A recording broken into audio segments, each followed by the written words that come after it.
If I were to start a fan club for Yellow Starburst, would y'all join? Because truth be told, the Yellow Starburst is fab, and it's Hold up. Pause. Brandon, it's hmm? my turn to do an episode. Let, Oh, you're right. My bad. Go ahead. yeah, let me get my space now. I mean, yellow starbursts are the best.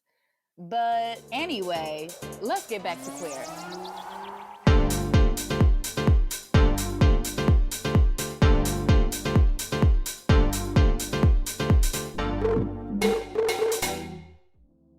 Hey y'all, I'm Shannon Joy. I'm a writer, filmmaker, yogini, and wellness guide. But before all those titles, I'm a regular schmegular degular girl from Baltimore who's been through some shit in her life, but my commitment to spiritual growth and finding joy within has helped me transform my life more than a few times, get closer to my desires, and generally be a healthier, happier version of myself. As someone who is deeply rooted in spirituality, I wanted to do a series where I sit down with some dope, fully tapped in, turned on queer folks and ponder the nature of our reality. Welcome to In the Sanctuary.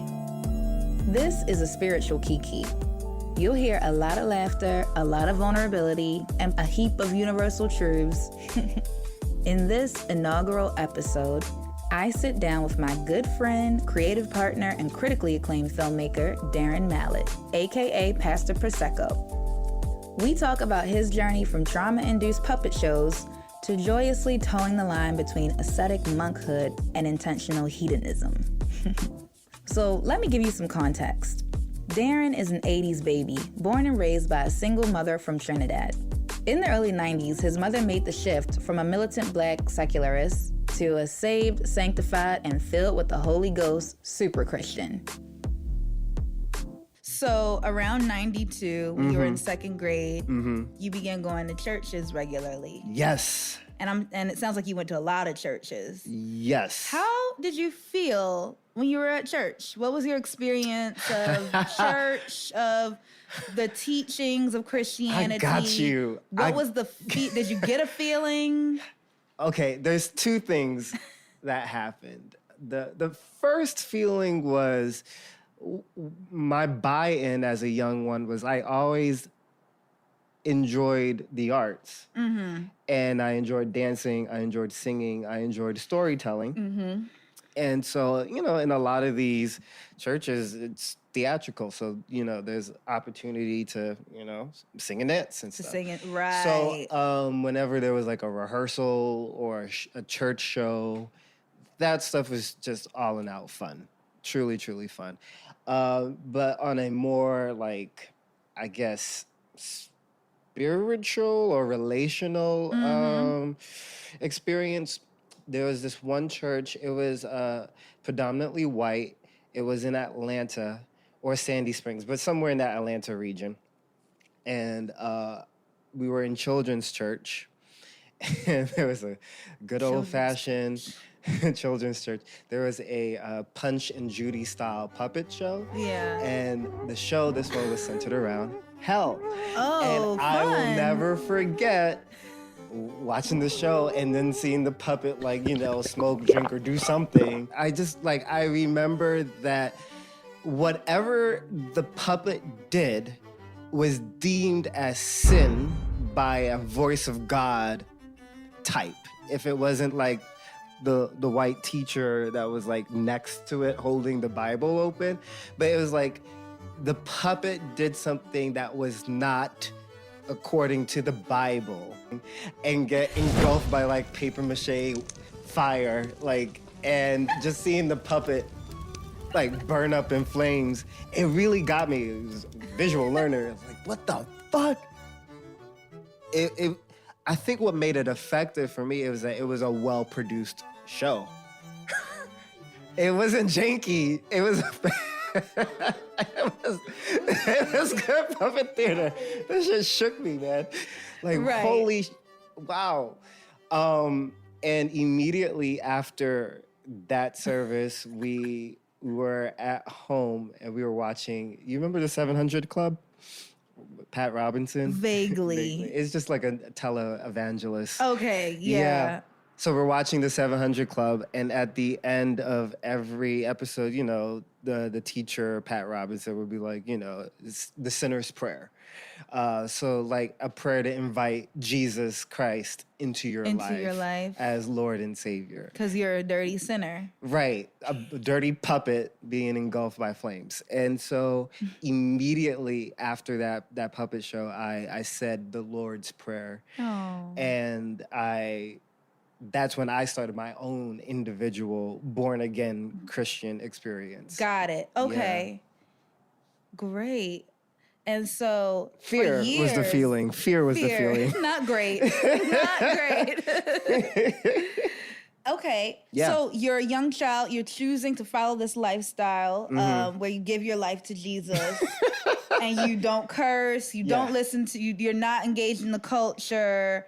You are trying to keep it straight and narrow. I know you were like a straight A student. I was. Perfect attendance. I was. You're a theater kid. You're performing all the time. Uh-huh. And you're discovering yourself. Uh-huh. Like your sexuality. It's the segues for me. Thank you. I'm literally channeling my best Oprah Winfrey impression right mixed now. with a little bit of Terry Gross realness. A little bit, yes. Someone's done their research. Yes. Your sexuality is emerging. Yeah. How? Yes. Does that play into it? What effect does that have on this relationship that you've developed with Jesus Christ? Yeah. Is there any tension there between your burgeoning sexuality and Christianity? Yeah. Let's hear about that. For sure. Oh yeah, boom. So I'm like 9, 10. All right. In and around that age. And we're in Canarsie. And, you know, there's like badass kids everywhere. And so like the bad boy trope, like he's around. And I'm outside for whatever reason, because I was never really playing with them. Because again, I wasn't allowed to. Right. But I was like outside, I could notice them. And he was just being like alpha male energy. And I'll never forget, he lifted up his shirt and I saw like the top of pubic hair. And I was like, whoa, what's going on? Right. Yeah, okay. And I immediately went inside and I was like, Mom, like, what does it mean if... I had no words for it because I'm like woefully sheltered, but I'm intuitive enough. Right. You felt something. I felt something. And at that point, I was like, Mom, like, what? What does it mean that I felt something? Yeah. Like, yeah. Yeah, that's the general gist of the inquiry. And Mom immediately just took it to prayer. And so we got on our knees. Oh, Lord. I'm going to have to hire a publicist for my mom because these interviews... It's okay. Sit down, I was like... We love her and we she's love innocent. her. Thank you for from the information that she had at the time. Right. For sure. But yeah, so we immediately... She just like prayed it out of me, you know? And so from that age... all the way up until I started having my own post-Christianity experiences. Right. And that's like, we're talking about early 20s. So from that moment to early 20s, that's when enter the shame, the guilt of like, oh, it was actually easier for me to just shut off my attraction to both men and women. Right. Because for me personally, I remember I made a choice to just suppress all feelings with women. Right. So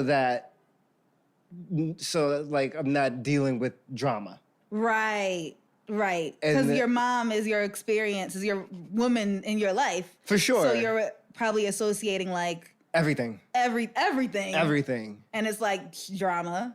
So I don't want that. And then with the guys, it's like, what? Like... Hell.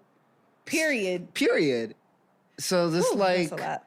Yeah. I mean, and that's what like in the back of my mind, even still to this day, like I'm just like flirting with like monkhood and just general abstinence because it's just like peaceful. I understand that. I don't need it.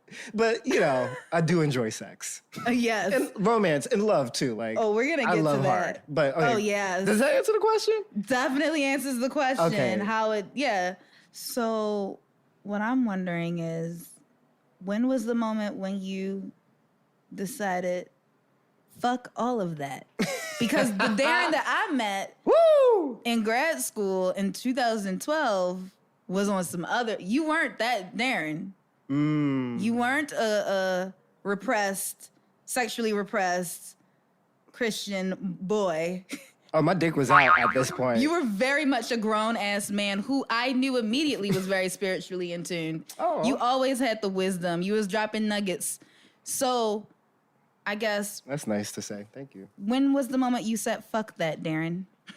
I wouldn't say it was rock bottom, but it was my first bout of depression.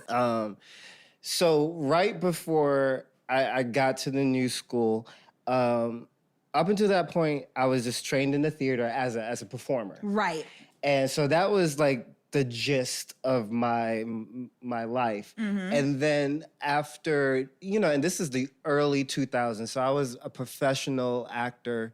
I graduated from my conservatory in 2005. So, like in my early 20s, not really enjoying the audition process and really not enjoying theater industry, television industry, just like, I love the arts, but I just could not handle a lot of the things. And I was working at Budokan. Right. Yeah, like Sex and the City tours were coming in. And it was trendy. And I was for the first time being recognized as like sexy. Yes. You know? And I was like going to different bars and stuff. And that was like pulling at me. And so, because I was like, quote unquote, not necessarily in the closet, because I was fighting my sexuality so much that I didn't even identify as it. I was just like having desires in late nights with alcohol and men. Right. Does that make sense? That makes sense. I was sense. in that mental headspace. And what really did it was for hours and hours, I was standing at the door of Budokan as like the greeter.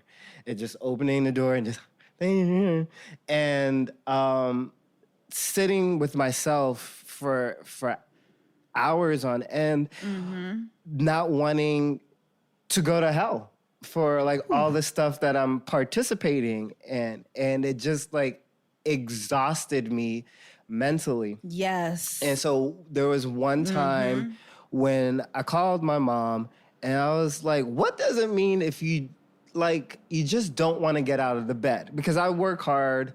I always have a fire going on and they're like always feeling creatively inspired.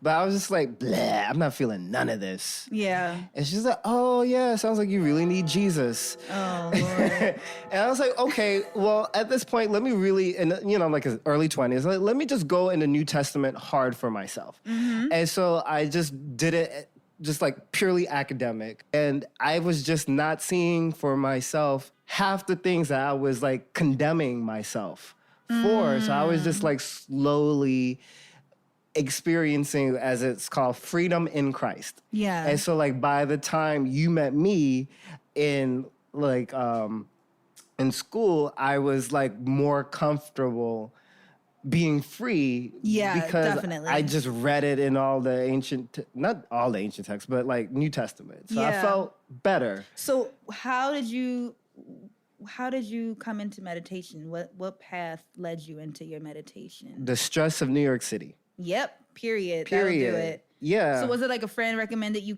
meditate with them, or was it through your readings that you were just like, let me just try this? You know, meditation is just always around. I mean, I think in the churches a lot of time, or at least the Christian churches that I've been a part of, it's more about prayer. Prayer. A lot. It's prayer. But always in the text is like prayer and meditation. It's always supposed to be that way. Yeah. Yeah, and even in like the yoga culture, like Sadhguru was just talking about it again the other day. It's like the whole purpose of the bending and the stretching is to get your body ready to meditate. Yep. So, you gotta exhaust the body so you can lay your ass down and relax and quiet your mind. Yeah. For sure. And so, going to school, working, the general city vibes, I remember wanting to meditate for at least 2 years before I actually started meditating. And Darren, you did something very special, which very few people in this world have done. Darren's done something called Vipassana, which is correct me if I'm wrong, 10-day meditation experience where you retreat away at an ashram and you commit to not speaking, looking another human in the eye or interacting with another human, not reading anything, not writing anything.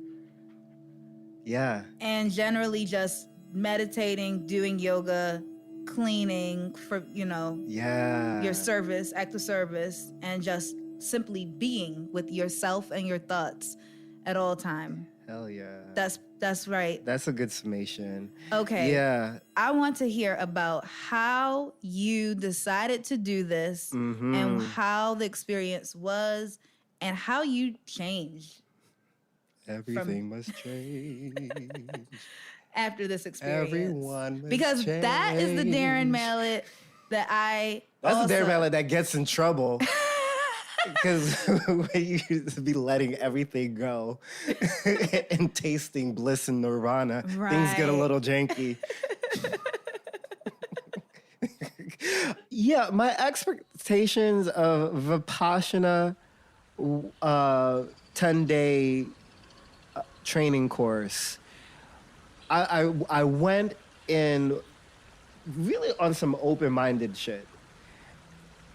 And the first 3 days is all about just acclimating to this environment. It takes an adjustment. So a lot of just releasing, like, oh my God, I'm just like, I can't sit through this without moving my body. And like, oh my goodness, we're going to bed every day at 9 p.m. And just like, it felt like adjustment. Day 4, I woke up with the gong goes off at 4 a.m. And every morning the gong goes off at 4 a.m. And then the 1 hour sit starts at 4:30, going into 5:30 a.m. And I go out day 4 and it's like Vipassana training starts today. And I was like, well, what were we doing for the first, and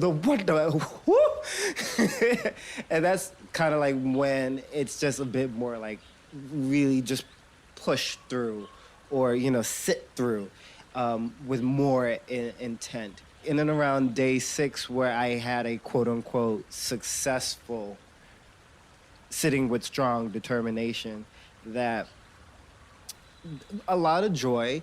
And the latter half, like the days 7s and the 8s, was the real joy for me really came from the walks in nature, just vibing with the trees and the birds, experiencing the earth with fresher clarity, fresher vibes. But I did break a couple of vows on day 8, and I was like, I had to read a book. And so I snuck and started reading The Spontaneous Fulfillment of Desire by Deepak Chopra. And I didn't feel too guilty, but I did write about it, which was another vow broken. So I wrote from there. And then on day 9, like halfway through day 9, they kind of surprise you. Like, you guys can talk. Oh, now. How was that? I was a little shaken, and I was walking through, and the first interaction I had with a human, just like they looked me in the eye and they said something just broad, like congratulations or peace, something nice. And I immediately was like, thank you. And then I ran into my dorm room and shut the door and just wept because it was the first time I interacted with a human. It was like, ah, ah. Coming out of it, what was tough was like, I couldn't get over how challenging it was to reintegrate back into society. That was tough because it opened me up in a sense, and I'm like experiencing what I call the divine, and then getting so annoyed by everything and everyone outside of the grounds, which led me back into like judging myself. If anything, maybe one of the things is I thought that I could ride that high longer than I could. But I would just quickly add, I used a lot of that training to get through like 2 weeks at a time during the lockdown in 2020. And I was just like, let's just like go through it. And I would like do that level of meditation, do like the 4 earthquakes that I experienced over there in Baldwin Hills. And like when the sky was like this purple puce gray color when California was on fire, that helped. But yeah, it was on my 30th, my 30th trip around the sun. I had that experience. Hey, I was at your 30th birthday party, which was not Vipassana. Yeah. So was it? It was after that. It was after, right after my 30th, because November, baby. By January, I was doing my Eat, Pray, Love. I did an Eat, Pray, Love. I remember this. I remember that. Okay, yes. Because you came back different. All right. Yeah, you would say? I would definitely say. Okay. Yeah. I mean, it's a hell of an experience to detach from your ego that intensely, you know. Hey, Brandon here. Sorry to interrupt, so I'll be quick. You know how Darren was just saying how it's great to detach from my ego? You know what else is great and probably easier? Detaching your money from your bank account to support Let's Get Back to Queer. No, like seriously, if you're enjoying this podcast, which I hope you are, then I urge you to support us on Patreon so we can continue to have healing conversations like this. For $5 a month, you can support Black, queer, independent storytelling and get some cool-ass perks like accessing the full, unfiltered conversation with Pastor Prosecco and Shannon, plus more dope exclusive content from previous and upcoming episodes. Visit our website at letsgetbacktoqueer.com or our show notes to join our Patreon and find other ways to support. All right, back to the sanctuary we go. What did you discover in the quiet of Vipassana? The peace that passeth understanding. Ooh! It's like one of my favorite quotes that like Eckhart Tolle writes about. If it's not the power now, it's in A New Earth. And he talks about like the gap in between your thoughts. Your thoughts, yeah. And, you know, at this point, by the time I got to Vipassana, and the word Vipassana, as I remember it, it's to see things as they are. So, like, around day 4 of this experience, they really start challenging you with these hour sitting with strong determination. Right. And it's the good old-fashioned traditional meditation where you, like, if there's a fly on your knee, you just observe the sensation. You don't judge it as a fly because there is no fly. There's only the consciousness observing said fly. Right. And you labeling a fly, all of that stuff, you know? Right. If it's hot, if it's cold, if you're hungry, if you're not, if you're horny, fuck it. It doesn't matter. You're sitting with strong determination. Yes. And the first time that I quote unquote, I'm using it, was successful because it's not about that either. Right. Because time doesn't exist. But I did the whole session and I didn't move. Mm-hmm. And just, you know, it was exhilarating to feel that freedom away from your body and to just, you see all those charts of like the chakras that just like opens up into the universe and then it goes down into the universe. Yeah. And it's just like, you're just all one. connected. You're all connected. And because at this point, this is like post mushrooms and stuff. So like I've had really fun. We've had some really fun really great psychedelic experiences, but to have it like completely sober. Yes. And, to just feel that intense Ananda, Sanskrit for bliss. Yes. It's deeply empowering because it's there. It is. It's there within you. It's there within you. It's accessible. It's always accessible. That's a gigiata. That's a gag. That's a whole ass gag. It is. And I love hearing that because I feel like there's so many ways that we're indoctrinated from a young age that block us. It's not that we don't have it. We have it all in us. Yes. But the blocks of the awareness. Yes. Of the bliss and the joy and the love. Yes. It's always there. But how many walls have been put up? Or have you put up? And sometimes that shit can come crumbling down with that type of intention and willingness on your part. Amen. Yeah. Taking yourself away for 10 days to be completely silent and not connect with another human is a huge deal. Yeah, it's a huge deal. Like, I think about it and get nervous. I'm still not ready for that's that. Your ego. Yeah, that's exactly. Because it knows it's going there to die one time. And it's later, bitch. But it's pure detachment. It's pure detachment. And that is where, and one of the other teachings that was so beautiful during that 10-day experience was like the root of all suffering is either craving or aversion.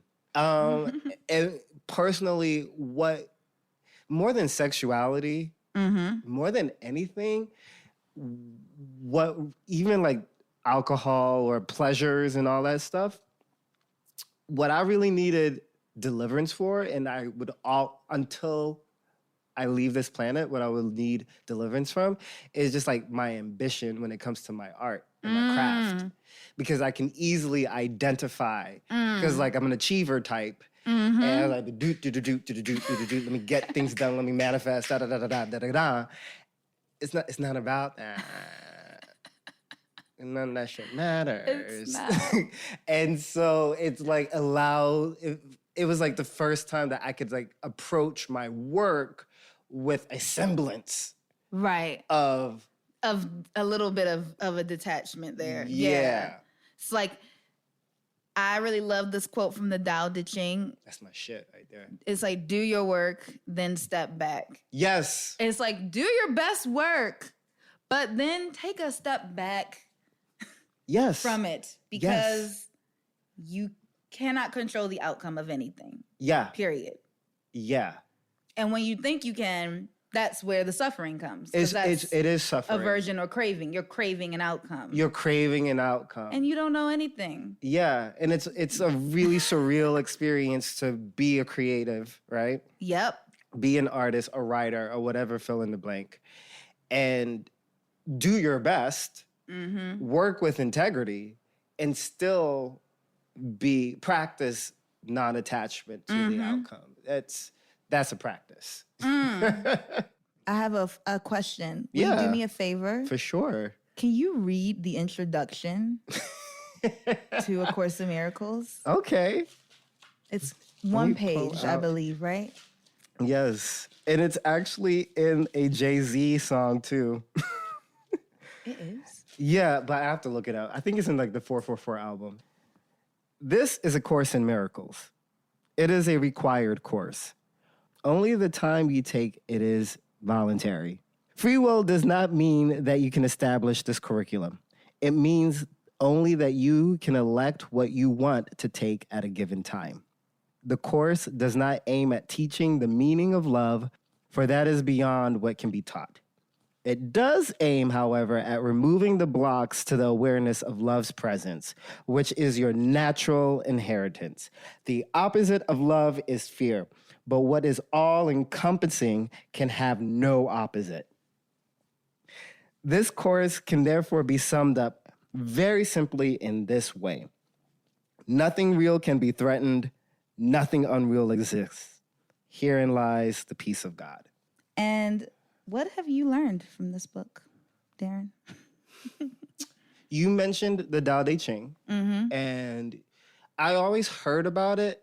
But in 2018, you gave me the Tao of Pooh. Is that? Tao Pu, yeah. Yeah, that was like just so lovely. Isn't it such a cute, gentle read? It's such a cute, gentle read. And then, And that was my introduction to the Tao, too, from that book. beautiful. Yeah, so the Tao always talks about Wu Wei, which is effortless action, right? Excuse me. And there is this one passage, if you don't mind, tiny passage from A Course in Miracles that really does it for me. And it's around effortless action and peace. Now you need but to remember, you need do nothing.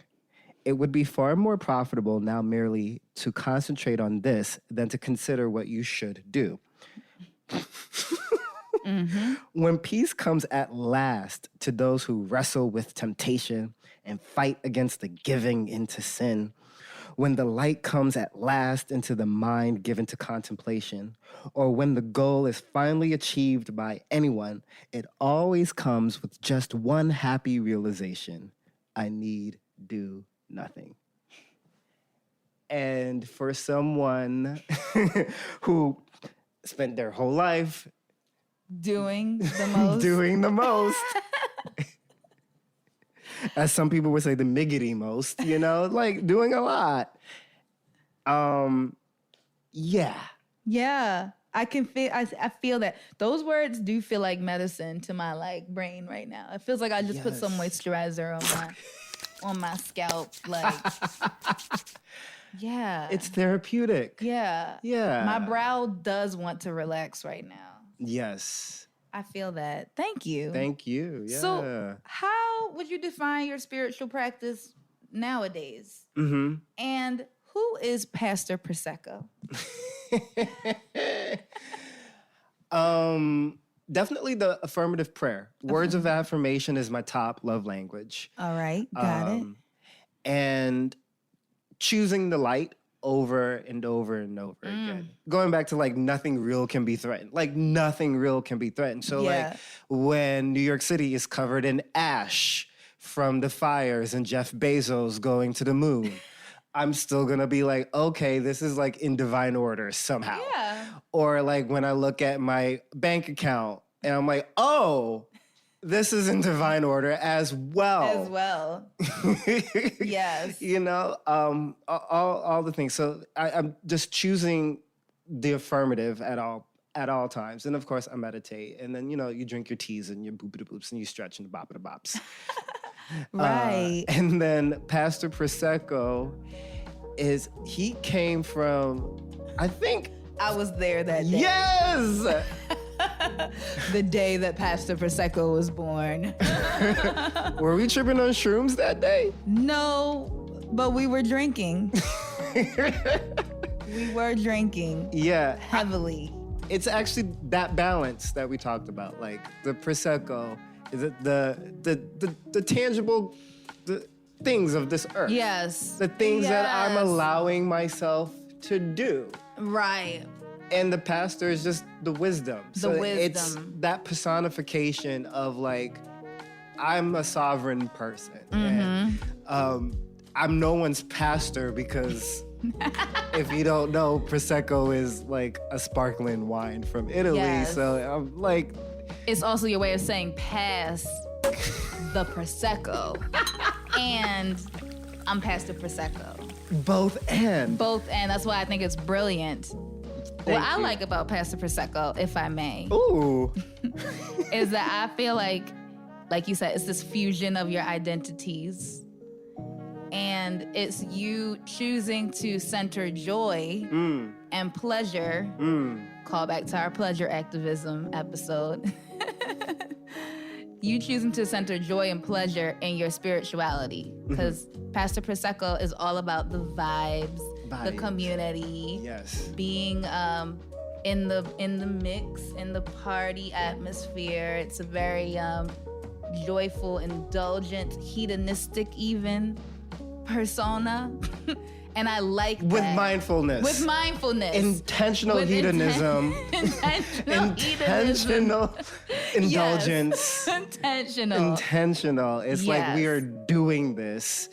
Yeah. And Bacchanal. that is really you. That's just a version of you. Yeah. That everyone sees and like you've named now and have like shored up. And even though we know all identities are made up anyway, this is the one that you choose. Yes. And I love it also because it removes the shame from those things. Like you're reclaiming them and you're taking the shame away because actually everyone can do whatever they want who are consenting adults.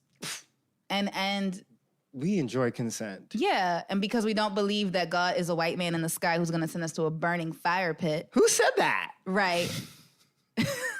As long as we're not out here cutting down people by the throat and, burning up all the trees on the planet, we're fine. Yeah. And even in those instances, not advocating for that. Yeah. But then there's still that behavior that I don't like is still have to find a way to forgive it and understand it in the grand scheme of the cosmos. Right. Like, that is the polarity and the duality of this existence that we're navigating through right now. Non-judgment. Non-judgment. Yeah. Yes. That one is a hard one for my ego. It's a practice. That's the hardest one. Okay, I have one last question for you. Okay. Sure. But why do you think spirituality is important for human beings to Yeah, well, Chris, to seek out? Because we're consciousness first. We're consciousness having this human experience. So, we are not our bodies. And so it's as we, delve deeper into this age of Aquarius that we're quote unquote in, it's going to be interesting what queerness becomes because it's ever evolving because we're consciousness visiting this planet.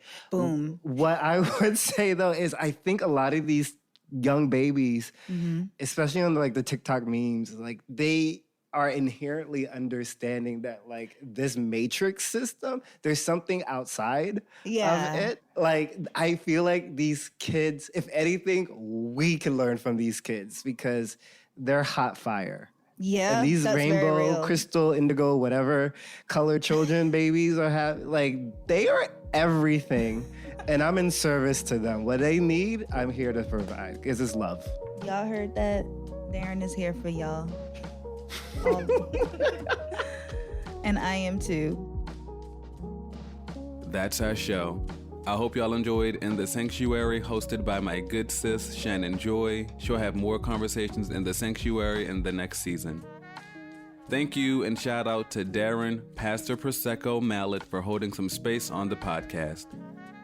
Fun fact, y'all, Darren recently did another 10-day Vipassana retreat, and this is what he had to say about that experience. In September 2021, I was a returning student at the Black Heritage Vipassana meditation course. It was beautiful, and I was grateful for it. And it felt like a privilege. It really felt like a privilege to be in nature and have access to that much peace and serenity. Was it easier? I would say that I was sitting through my 1 hour sits with greater ease than like the first time. But a lot of frustrations and impatience still rose up in certain times. But one of the practices is, law of impermanence, really realizing that everything rises to pass away again, to rise up again, to pass away again, much like a breath.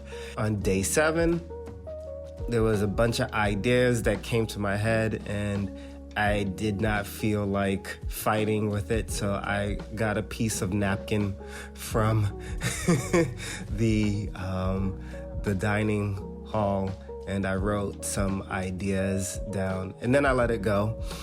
What I discovered is really that there's Black and brown people all over the world that are dedicated to their spiritual growth and evolution. And it gave me a lot of hope as a culture and a community that if you can get 60 Black and brown people to sit in silence and chill and break bread and, subject themselves to this kind of lifestyle, anything is possible. This episode was produced by Shannon Joy, edited by Shannon and myself, Brandon Nick, with sound design and mixing from Evan Joseph. And of course, as always, thank you to you, the listeners, for tuning into another episode of Let's Get Back to Queer. See y'all on the next one. Bye. I was trying to be a meditative bull. All right, bye, y'all.